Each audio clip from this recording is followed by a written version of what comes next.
guess when I made the decision to go to England to study and to go after this dream, which I had already done when I was 20, and then I always had this calling in the back of my mind, and there was something about England. There is something about England that it's really a soul connection.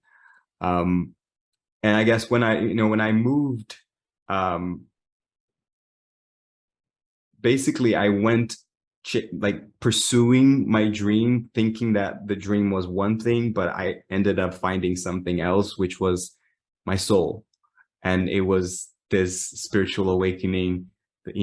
I found a lot of healing. I connected with my soul friends, my soul family, you, your sister, your mom. um, Huge part of my spiritual awakening. um, and yeah, so there wasn't necessarily anything that was the catalyst other than me moving and having this new chapter. Yeah. And I guess since I mentioned your sister and your mom, they were really like a huge. They played a huge role in my spiritual awakening. I'm super grateful for them. They know that. Um, and your sister, because many things, but one thing that I always remember is that we started having this life coaching sessions, and um, I had tried to meditate before, but didn't really know what I was doing and thought I was doing it wrong, all that kind of thing. And she just gave me like a 5-minute visualization audio, and she said, do it every day in the morning. And I started doing it. And that was like the catalyst for me to start my daily meditation practice. And I never stopped since then, because 5 minutes didn't feel enough. And then I wanted to do 10 minutes. And then I was looking for like meditations on YouTube. And I started like developing this spiritual practice. Yeah. And your mom really, I consider her like my spiritual mentor, because she gave me the support and guidance that I didn't have when I was 8 and I had all these questions. And I don't even know if you know this, but we had these meetings, and she would just share stories, and I would just learn so much from her. And like the first meeting we had, she told me the same thing happened to me when I was 8.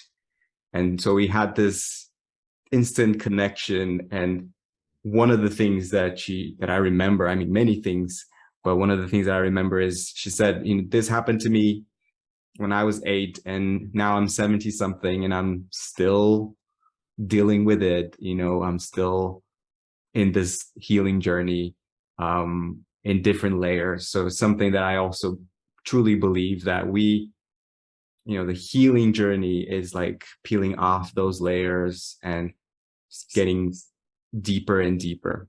Yeah. Yeah. Wow. Yeah, that's I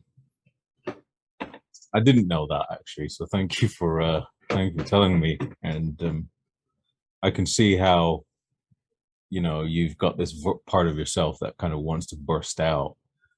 And were you conscious, by the way, of that by this time? Um, were you thinking, were you able to correlate truly accepting and loving yourself as you are with a waking up process? Or was that point at 30 that you mentioned, was that like more of the gradual kind of ripples that were happening that you talked about, the gradual phase? Yeah.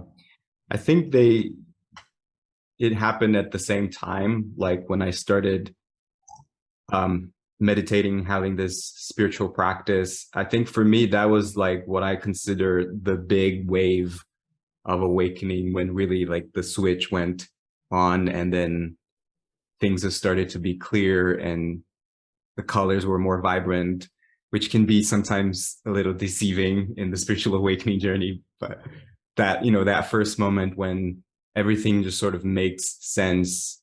I guess one of the other things that I was doing as well, because I was writing music, so it was my practice to do writing and journaling and free writing. So that was also another way that I found to practice and to even channel information.